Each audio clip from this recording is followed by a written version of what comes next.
you have debuted this remarkable movie, Loving, with this remarkably restrained performance that is incredibly moving.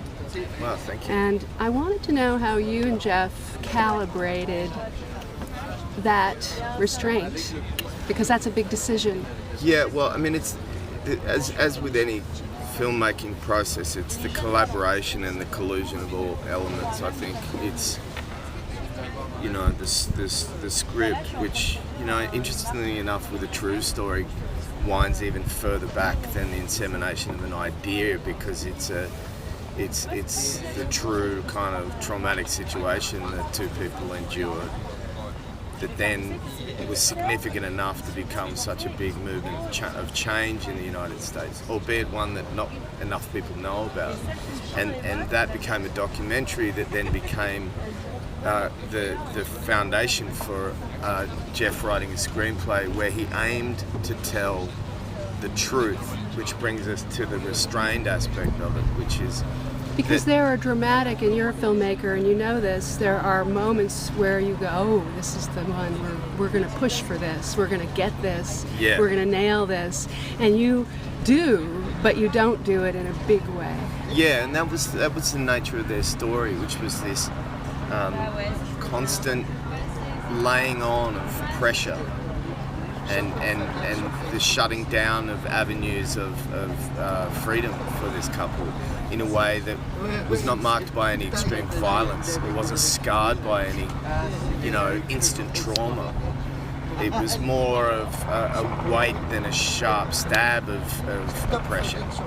And the result is this sort of final release of a decision by the Supreme Court that unburdened this couple. But the sad aspect of that is that you wonder why they had to be burdened with that in the first place. Because their crime, according to the state, was that they were acting indecently, were bringing were marring the kind of quality and decency of the state. But what crime is love, and what crime is a gentle kind of feeling between two people? What I love about this movie is the palpable recognition of the love between these two people. And you made it come across, both of you and Ruth Negga, so well. And that's finally his love for her. And then there is a moment where your character really does break down. He's a very strong man. What I love is you established his muscularity and his earthiness. You know, he's rooted. Well, it was definitely a part of, you know, Richard's experience that he felt very shameful, I think, that he didn't have the ability to look after his wife. And the moment you're talking about, you know, Jeff's dramatised in the screenplay as Richard, ironically telling Mildred that he can look after her, which is really him saying he's not being allowed to look after her, and he's actually in fact being comforted by her. And that was one of the big things that Richard felt, was he felt like he wished he could have looked after her, and you know, there's a coda, I think, at the end of the movie where Mildred was interviewed well after Richard's death, saying that, you know, she really missed him and that he did look after her, you know. And it's sad when you think that right of a couple to just nurture each other is stripped from them, you know. So, did you look at the documentary yourself at the beginning, or was it the script that first came to you? I first read the script, and then I looked at the documentary a number of times. And because we knew the filmmaker Nancy from the documentary, we had access to all this extra footage, all these extra interviews with the couple on the balcony of their house, the porch of their house. It wasn't just Life magazine. No. So you chose to really try to approximate his look, including his hair, which is very close cropped and blonde, and his teeth. Yeah. Tell me why you chose to do that. That's not a Hollywood thing to do. No, but also, I mean, it was, you know, Jeff as the captain of the ship sets the tone, and his script was striving for such truth and honesty and authenticity that there was just this feeling like that's what we were all going to go for. I mean, he'd selected Ruth not just because of her love of the story and her ability to transform into Mildred, but that she at her base level was close to becoming Mildred already in terms of the way she looked. I think he had sort of, in his experience with me in Midnight Special, had seen enough of Richard's sort of physiognomy in me and the ability for me to get there. So we just really went for it. I mean, it felt to us like, you know, we weren't trying to make a documentary, but if we had the opportunity, we were going to try and use authenticity and truth as kind of a mantra across the board. So you're a filmmaker, and I loved The Gift.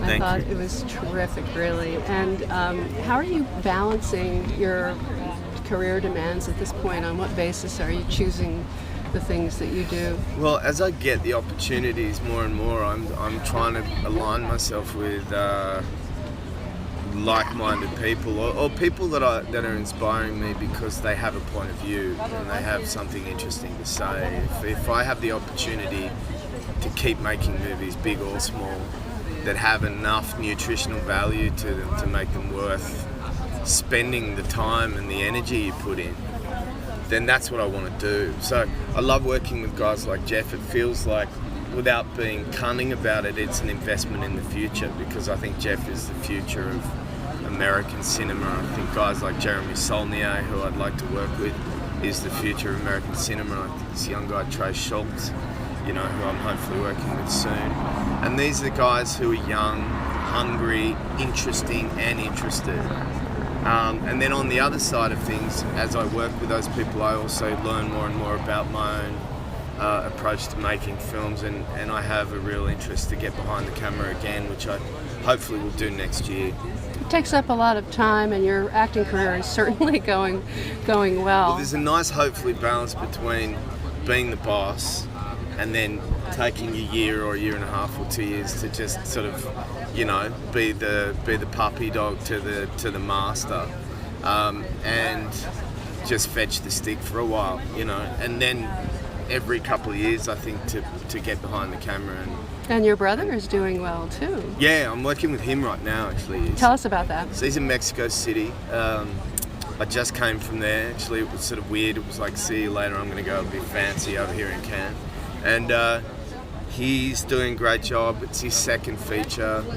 He's got a 50-day schedule and quite a bit of money. It's an Amazon project, who are incredibly supportive and are doing wonderful things. So, but the movie's about a guy who kind of, for certain reasons, gets kidnapped in Mexico, and it's about the rotten core of corporate America and a satire about that, about a pharmaceutical company, and a mid-level worker played by David Oyelowo, who's like a inventory guy who keeps getting sent down to Mexico, and when he realizes the corporation is going to kick him to the curb, he ends up going AWOL in Mexico. And through his sort of traumatic experience of being out in the limb, lonely in Mexico, he encounters certain experiences and people that make him make decisions about the rest of his life for the better. It's Excellent. about the good people versus the big, nasty people. So back on Loving for a second, your accent. You did make one calibration, it seems, which is to not go too broad and incomprehensible. So how did you find that balance? Well, Richard sounded very much like I sound in the film. There's a certain kind of clipped and narrow kind of voice that he has. The narrow escape.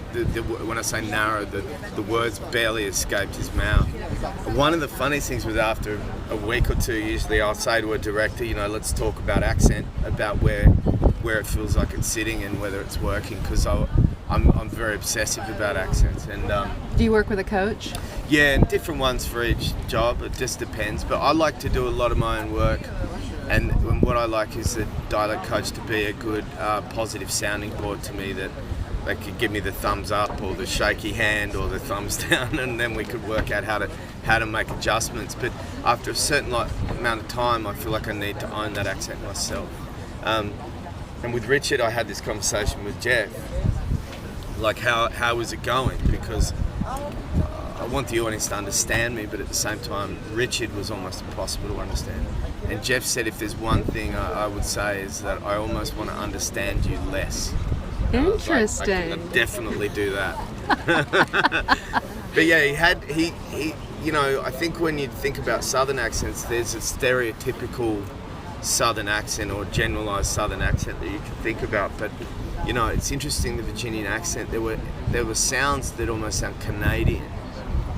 When Richard and Mildred said house, they would say house and a boat, and it almost becomes Canadian. And you know, and you look for the authenticity, and then every now and then you drag it a bit further towards something a little bit more comprehensible, in order that, you know, the general audience can make sure they're getting what you're saying. And how many times have you been to Cannes? Many. 3. Mm-hmm. I came once just to kind of announce a little Australian movie we were making, my brother and I. And then I came and did the whole circus with Gatsby, which was amazing. Stayed at the That was a party. And all that was one hell of a party. On screen and off screen. And now here.